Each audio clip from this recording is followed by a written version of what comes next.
Ladies and gentlemen, welcome to the Packernet Podcast. I am your host and resident fanalist, as always, Ryan Schlip. Check us out online, packernet.com. Find me on Twitter, pack_data. Well, not a ton going on, although we do have the Phase 2 thing starting tomorrow. There isn't going to be a massive amount that, I don't think really anything maybe is going to come from that tomorrow. I'm trying to pull up what the Oh yeah, so we do have the Packers coordinators are going to meet with the media tomorrow. So we'll have Bisaccia, Hafley, and Stenovich. On Wednesday, the rest of the offensive assistant coaches will speak, which is interesting. And then the defensive assistants will speak on Thursday. I don't know how much more we're going to get out of this period. I went back I spent more time than I probably should have trying to find out what information came out of Phase 2 last year, and I came to the conclusion, nothing. Aside from the press conferences, it was nothing. So, we gotta, find out who's there. The Jair situation. Obviously got to monitor the Elgton situation. We got more news on that, or I guess different news, but it's Elgton again, so we got to talk about it in conjunction with the last thing. Otherwise, we kind of hold tight for a couple weeks until OTAs, I believe, and then that's when things get exciting again. But either way, we'll have the opportunity to kind of hear from those guys and hopefully have some pretty good news here in the near future regarding Jair Alexander. That is my biggest hope in the coming hours. By the way, remember, the schedule release is going to be this week. Make sure you head over to packersgames.com. I was upset. I was like, all right, it's all ready to rock and roll. Everything works. We're all good. And so I finally closed it down, went about my business. I got it set up with some analytics so I can just check it and see, oh, yeah, people are visiting it. Cool, whatever. And then I go look at it, and it's the little game counter thing isn't working. I'm like, what the heck is this crap? It's a fun little feature there. It actually is set up to change as you change the settings. So if you check the preseason, it'll tell you how many days, hours, minutes, seconds until the first preseason game, the first regular season game, the first playoff game, which doesn't exist. And then there's also toggles here for home games, away games, division games, primetime games, and it'll tell you the days, hours, minutes, seconds until those as well. So, anyways, fun feature that just didn't freaking work. But yeah, it seems to be working now, and I will not touch it until it's time to start putting, I'll probably start deleting some of these games off of here, just because I know people are not going to realize, and they're going to say, oh, well, you got the schedule release, and then, it's a whole thing, man. But I also remembered that the schedule release is when teams do their own little things, and I'm going to be honest, last year's, a lot of Packer fans said it was great. I thought it was garbage. Packer social media has taken some strides. They've done some really good things. I thought they killed it with the draft and the video they put together and all that stuff. It has not been great for the schedule release. Usually there's, it's like the LA teams, because they're out in LA. They end up probably doing a pretty good job. But it's a fun little thing. Each team is going to do its own schedule release. Most of them are going to be stupid, but some of them are going to be really good. And I'm hoping, fingers crossed, the Packers are on the list of pretty good schedule releases. Not just among Packer fans who are like, hey, Jordan Love was in a video, so I like it. But like people that aren't Packer fans can appreciate it. You know what I mean? I hope the lesson we learned from last year is that football players aren't actors, and so we should never do that again. But we'll see. Where to begin? I guess we'll start with non-Packers news, which is actually probably the biggest news of the day. Derek Carr has retired after 11 seasons. So if you haven't really been keeping up, and we've kind of been dabbling and touching on it a little bit here and there, the Saints had Derek Carr, and then there started to be these rumblings of, oh, he's hurt. And then it turned into, actually, he's very hurt, and I don't know when he's going to be back. And now I guess Carr is just hanging it up. Presumably the injury is to the point where probably, this year was out, and then potentially who knows about the long term, and he just said, screw it, I quit. Which, fair enough, dude. The guy's made $1 billion, not literally, but I could understand having a pretty good life, especially, he was out in Vegas. I'm sure his family's got a pretty nice homes. I don't know where they reside, if it's, assuming not Vegas, I don't know. But now it's like, what, we're going to go out to New Orleans and I'm going to just live here because maybe in 2 years I'll come back to this crap team and we can win 7 games if my shoulder's feeling better. That's not a fun future. Let me read this little snippet here. It says, wow, to put it mildly. The news was announced by the team itself. Saints insider Nick Underhill reports Carr, quote, tried all his options to get back on the field and ultimately decided against having another surgery and will retire. He also reports the Saints will recoup the money from the offseason's restructure and will get cap relief. That's desperately needed for the last 10 years. In a statement, the team said Carr was dealing with a labral tear and also had significant degenerative changes to his rotator cuff. That doesn't sound great. And that surgery would not guarantee a return to full effectiveness. It's a sad end for a player who spent most of his career overachieving, though perhaps not surprising. Carr, who almost never missed time before last season, had grown increasingly prone to playing through injury. It apparently was no longer sustainable. Carr never won a playoff game but qualified for 4 Pro Bowls. He was ultimately a high-floor, limited-ceiling player who maximized every ounce of his talent to start over a decade in the league. Carr's retirement means rookie second-rounder Tyler Shaw will now begin the season as Saints starter, barring something truly surprising happening in training camp. That truly surprising thing, by the way, is quite obvious.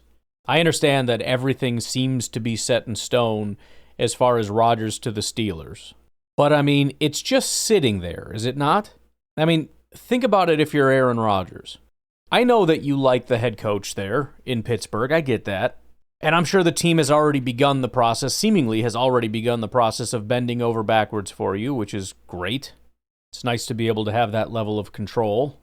They do have DK Metcalf there, who he worked out with for a brief period of time. I'm sure going through the motions to see if that whole thing works. They got rid of Pickens, which I don't know if that's a positive or a negative. I tend to think a positive because I don't think they would have done it unless they thought it was pleasing to you. Doesn't necessarily mean he was responsible for it, but they certainly would not have done it if they thought it would hurt the chances of him coming there. But at this point, you could certainly argue that the Saints have a better offensive line. Remember, the offensive line was a massive problem for the New York Jets. He got injured, the whole thing, right? I don't know definitively, but I would probably lean toward New Orleans as having the better offensive line. It's hard to say with Fuaga going into year 2, who is their left tackle. They drafted Kelvin Banks this year at 9. Pittsburgh has Troy Fautanu going into year 2 at right tackle. So I can't be for sure, but I would certainly lean New Orleans. And again, it's cool that you got DK Metcalf, who was not even a top 32 receiver last year, but outside of that, you have nothing. Absolutely not. They literally have Calvin Austin III, and who the heck is this? Is that Robert Woods? It just says Woods, and it won't open because it's stupid. New Orleans has Chris Olave, who has been a top 15 receiver essentially 3 years in a row since his rookie year. And then as far as depth, it's not the greatest in the world, but you got Brandon Cooks, who is a veteran receiver, which I'm sure he would appreciate. He had a 63 grade last year, which is not terrible. And you got Rashid Shaheed, who is a 26-year-old, who is a number 2 receiver who had a 70 grade as your slot guy last year. You have Alvin Kamara as your running back. He's not maybe what he was in his prime, but he's still not even 30 years old, which is shocking, and had a 73 grade last year. So New Orleans has a better offensive line, better receivers, better running back. Pittsburgh has probably a better defense, and I only say probably because, they have an elite defensive front. Outside of that, but New Orleans' defense probably just sucks, so if you want this coach that you like, and you got DK who you like, and you got the defense you've always wanted, sure, go to Pittsburgh. And you'll be running for your life and on your back and mad all year. Or you can go to New Orleans with weapons and an offensive line, which is how you thrived in Green Bay, You don't have a defense, so you're kind of like back to Green Bay, but, not as good. I would go to New Orleans. And you could say, well, we knew Carr wasn't going to play anyways. Why would this move the needle? I think it moves the needle because Carr isn't hanging over your shoulder. He's not the guy next year or whatever. There's nobody in New Orleans right now. There's nobody in Pittsburgh either. But you don't have to worry about like this quarterback battle whenever Carr gets back, or being sort of the idea being I'm the second choice after Carr. I mean, you could still kind of pull that, but I don't know, man. I mean, they said they recouped some money from Carr, and Rodgers said he'd be willing to play for $10 million a year. I don't know if that's real or not, but he, let's go ahead and put it to the test. Here's $10 million, bud. Come on over. 3-year, $30 million deal. How about that? Sound good to you? In fact, according to Mike Florio, for whatever that's worth, the New Orleans Saints are planning to reach out to 41-year-old Aaron Rodgers after their quarterback sustained a shoulder injury. Now, this is a bit of an older thing, but apparently the Saints have already been interested in Rodgers. Maybe they, now with this retirement, check back in. We'll see. We'll see how she goes. In other relatively minor news, but Packers news, this week's Community MVP Friday Spotlight goes to Packers quarterback Jordan Love. This is from the NFLPA. He donated 1,300 cleats to youth athletes across Wisconsin, gifting new cleats to 26 different teams, one for every touchdown he threw last season, spreading the love on and off the field. It's a lot of money. I understand it's probably really not for him, but I'm just doing the math in my head, estimating what cleats cost. I have no idea what they cost, but I know they're not the cheapest thing in the world. Guessing he's not buying used cleats. It's part of his Love for Cleats campaign. It's a lot of money. It's what some people make in a year. I'll leave it at that. All right, why don't we take a break? We'll come back. We got to have a discussion about Elgton Jenkins again. He got himself in a little bit of trouble. Might be overstating it, but, it's how you do it. Take a break. We'll be right back. All right, this made it to TMZ, unfortunately. Packers star Elgton Jenkins involved in strip club dispute. Cops called to mitigate. I immediately saw that and thought, oh, crap. Because that certainly doesn't sound very good, and your mind can go to a lot of different places. Certainly curious on, were hands thrown? Did he get arrested? Fined? Whatever the case may be. There's also the question of how does or could this possibly relate to that strange rumor that we didn't see him in pictures during the voluntary portion of camp. Let's start with the second one first. I don't really see a scenario where it does. I don't know how it necessarily could. Number one, because the entire thing was based on a contract dispute.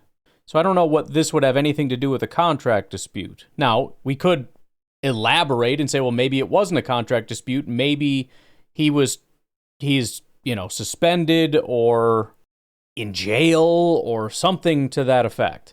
I'm going to go out on a limb and say that's really, really unlikely, considering this is a really, really minor situation. So they did have, more importantly than the actual article and whatnot, they had the body cam footage. And in the body cam footage, they kind of took a while to understand what the heck was going on.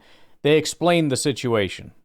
I don't know exactly, because Elgton Jenkins was with a group, and it sounds like one person in the group would have done something that was out of hand, and I don't know if that person was Elgton. But essentially, they had gone to an adult establishment. It was not a very lively adult establishment. There was another place across the street that apparently the company owns both of them, the adult establishment. They own both of them. And so the group said, well, we want to go to the one across the street and check that out. And they don't have any kind of like a transfer thing where they could just get into that one for free because they already paid over here. So they would have needed a refund to get their money back and then to go over to pay at the other place. And apparently it was taking too long. They weren't really being paid attention to, whatever.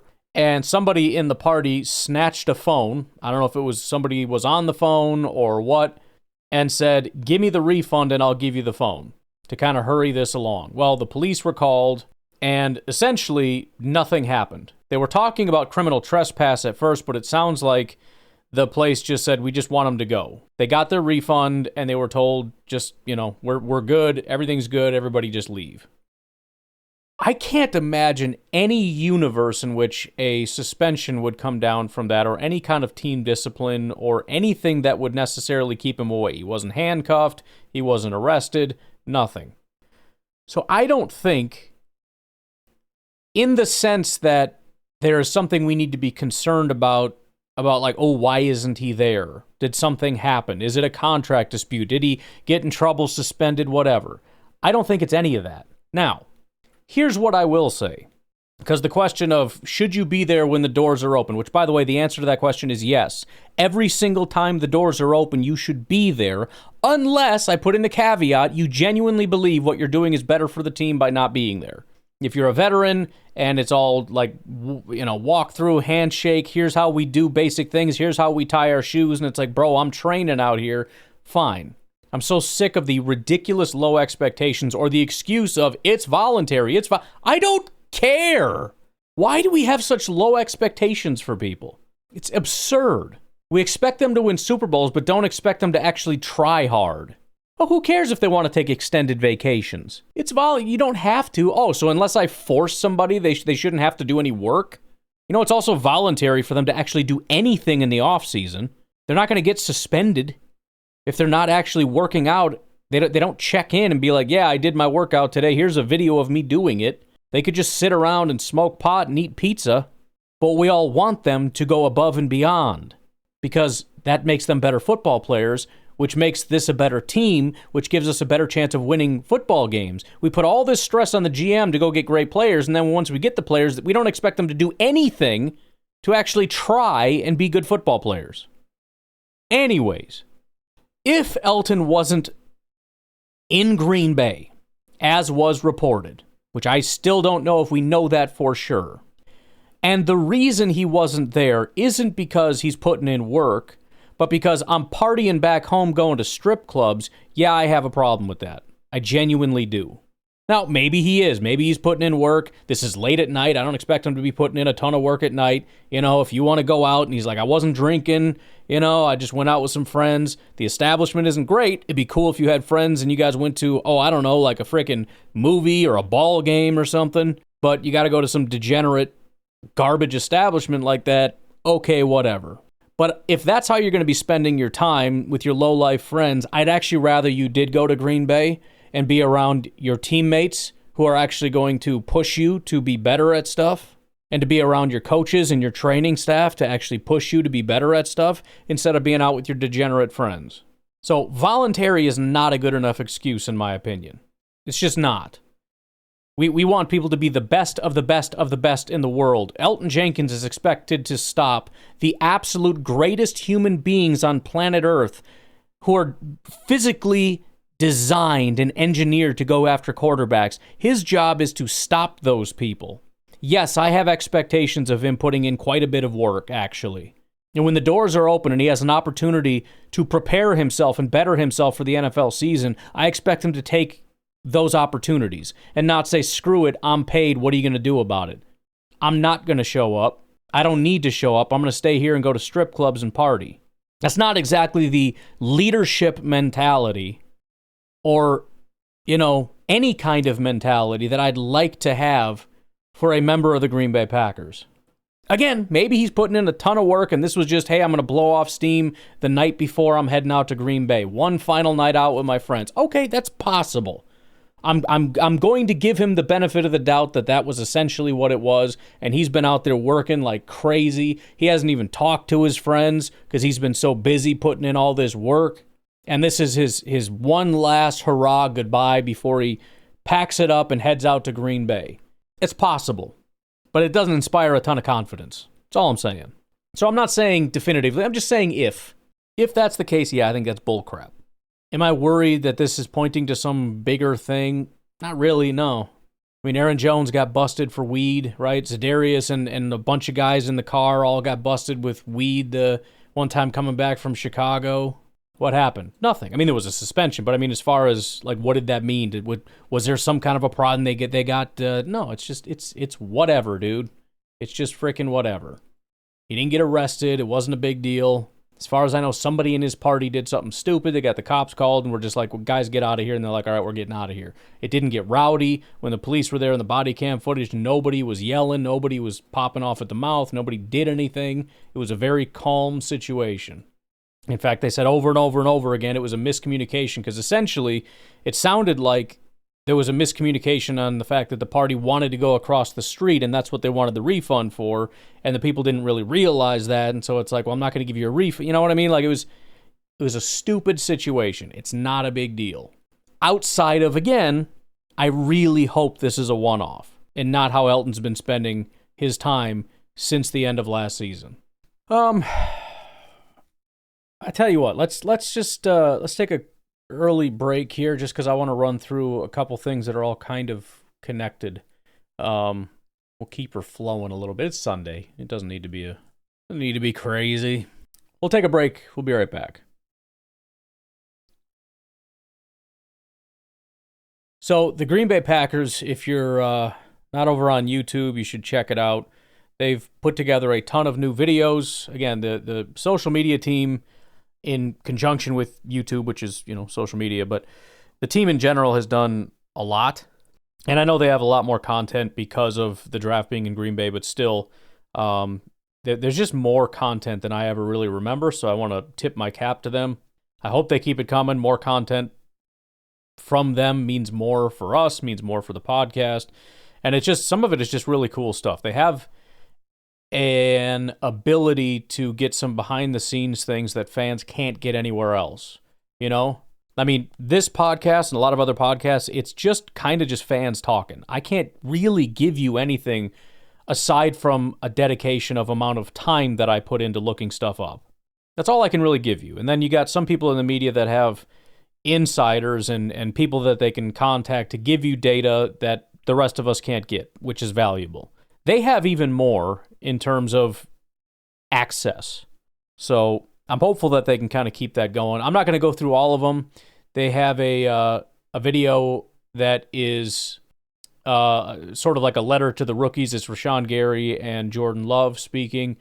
Pretty good. I'm not going to really play it. It's a lot of just music in the background and whatnot and some, I guess, generic stuff. But it's a cool video. You've also got this Green Bay Packers, it says Texas Tandem mini movie.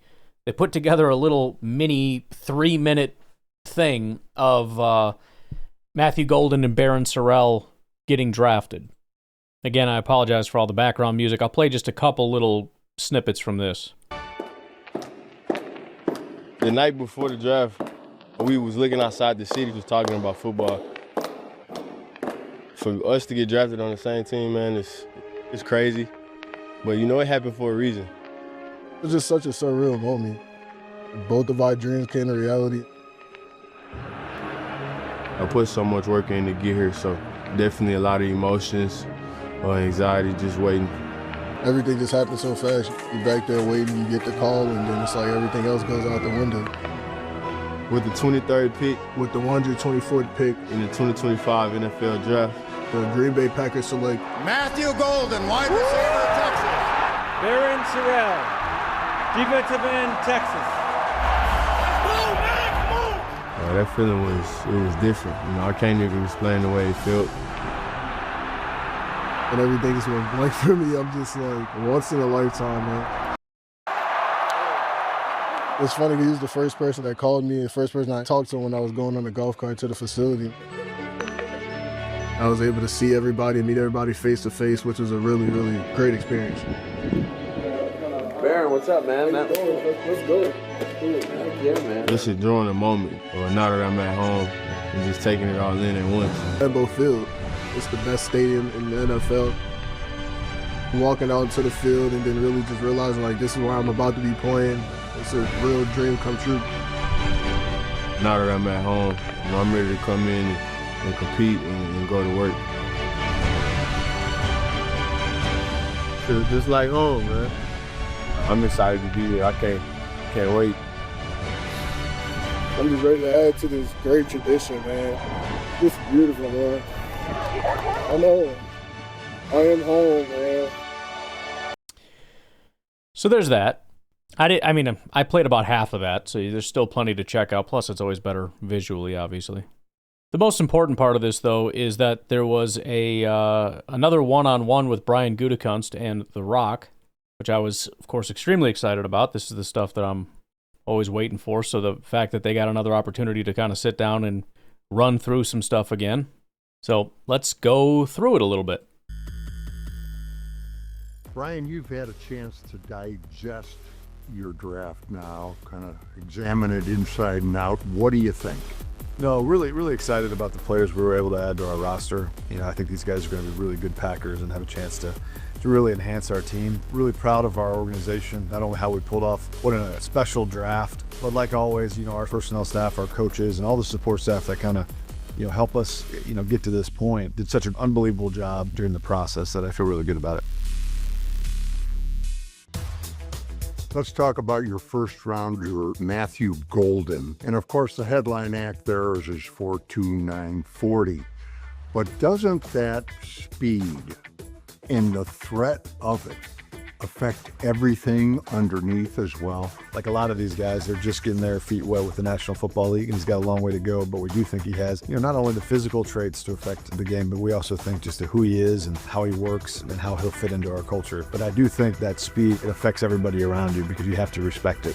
Goes deep, Matthew Golden, and Golden, is he ever? Would you also label him as a skilled receiver, understands the nuances of getting open? Absolutely. They did a really good job with him, and he did a really good job progressing as a college athlete at Houston and then this last year at Texas. He certainly has all the athletic traits, has done it at a high level, and he's got very, very good hands. So there's a lot to like. As he begins this journey with the Packers, we're excited to see where he can go. You also selected another receiver, Savion Williams, in the third round, but an entirely different type of player.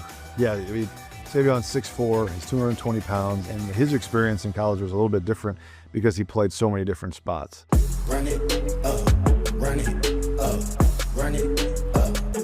He's really a running back with the ball in his hands. Not only is he elusive and very, very strong and tough to bring down, he's got very, very long arms and uses them well. The way they used him at TCU is they were just trying to get in the ball in his hands as much as they could. And as he progresses in our offense, I think that's some of the things we'll like about him as well. You also drafted two edge-type players, Baron Sorrell and Colin Oliver. And again, it seems like another case, same position, entirely different skill sets. Obviously, Colin's a little bit of a smaller guy, but he uses his speed and athleticism. They used him in a variety of different ways at Oklahoma State as well. They stood him up, put his hand down, came off the edge and rushed a passer, but they also used him as a stand-up linebacker. So he'll bring some versatility there, not only on defense, but special teams. And then Baron he's a power guy, and he got better each and every year he was at Texas. He was a glue guy there, a culture guy there, but we think he can be a rugged, powerful pass rusher for us. Men in the backfield by Baron Sorrell. Does he have what you guys in the scouting business call heavy hands? I mean, when he jolts them, do they stay jolted? Yeah, he's got a lot of explosiveness and strength in his body, and certainly he's able to get blockers off balance, and that's one of his traits that he has as a pass rusher. And then setting edges in the run game, I think, is something that he did a very, very good job of at Texas. In the sixth round, you took Warren Brinson, another big guy, 6'5", 315. Defensive tackle type, but even at that size, it looks like he's not just a space eater. He has the athletic ability to disrupt. Yeah, so he's got very, very good length, and he's got very, very good athleticism. So he's able to stack and shed blocks. He's able to get around edges and actually create some pass rush as well. So his skill set is going to allow him to develop nicely in the league. In one of your post-draft press conferences, the talk was about loving football and needing football. There's a distinction, and when it comes to needing football, you're not really talking about the financial end of things. Mm-hmm. You're talking about guys need football because that's who they are. Yeah, that's exactly right, Larry. I think this is a hard game in the National Football League. Certainly, I don't need to tell you that. And each and every day can be a battle. And if you don't have that if you don't identify as a football player and you don't love to be out there, and not only just game days, but the entire process, It's going to be difficult. So those are the guys we're looking for because they want to get here every day. They want to be here in the building. They want to be on the practice field, in the weight room. I think it's really important to have a bunch of guys that really enjoy the entire process because if we're going to get better as a team and those guys are going to get better as individuals, they're going to have to do that. Count up 3, 1, 2, 3. Yeah. You've been around the NFL draft in one capacity or another for almost 30 years. Will you go away thinking this one was special? And if so, why? I hope so. And I think the reason that I believe that it might be is because I think the wiring and the people we took. And I think they're going to be really good fits here. They're all very, very talented. They all certainly have enough talent to compete and play in the National Football League. But I believe that the wiring of these guys is going to take them to the next level. That's where I'm excited about it. All right. There you have it. A couple other things about the old rookie class here. Mike Sando on May 2nd did a article over at The Athletic. Execs' unfiltered thoughts on NFL draft for every NFC team. Just want to go through this real quick. Reminds me a little bit of the McGinn thing, where obviously there's executives that think different things, but it is kind of cool to hear some of the takes, especially some of the more extremely positive takes about the picks, specifically our number one pick. So let me just read through this here. It says, the two receivers Green Bay drafted in the first 3 rounds, Matthew Golden at number 23 and especially Savion Williams at number 87, were conversation starters among executives. Quote, Golden was the top receiver in the draft for me over McMillan, one said. Execs valuing speed tended to view it that way. Quote, Golden is awesome, another said. He is their best receiver right now. I think he is really good, and he was the best receiver in the draft. Williams was interesting for other reasons. Quote, he struggled to catch the ball, and so does Christian Watson. So it seems like Green Bay has devalued hands from the days of Ted Thompson since he was GM, which is kind of what we've been saying for a while now. Like, why do they keep drafting guys with drop problems? Coaches sometimes are more just get him open and he'll be fine. Getting Williams the ball could be the fun part, especially for the newer wave of coaches focused more on calling plays than implementing rigid systems. Quote, I love the kid, another executive said of Williams. He can do everything. He is tough. He can play running back, tight end, receiver. He is a joker, a great tool for somebody. You have to scheme him, but that is a big man who can run. So, another thing, I saw Wendell Ferreira pop this up here, so I wanted to just quickly mention it, and then I think we'll call it for the day. Via PFF, Matthew Golden has a 99.6 deep receiving grade last season at Texas. Now, to be clear, as shockingly elite as that sounds, whether it's deep passing or deep receiving, the grades are always very inflated, but 99.6 is still very high. Now, for reference, there were 12 people with a 99.9, essentially perfect. My boy Trey Harris was one of them. Trey Harris, by the way, almost running a 4.6. Just saying. However, Matthew Golden's 99.6 did rank 14th, and remember, this is college football, so we're talking that's out of who knows how many, out of like 250-ish, roughly. So, or no, more than that, 315. So, I mean, an asset down the field is an asset down the field, whether it's speed, route running, or whatever the case may be. And so, since I've been so negative about his speed recently, not because I'm trying to, but the topic keeps coming up, I thought I'd highlight that as a big positive. All right, I'm going to get out of here. You guys enjoy the rest of your Sunday. And then tomorrow, again, we've got some media availability type stuff going on. The boys are back in the building, so we'll see what that's all about. I will talk to you then. Have a good one. Bye-bye.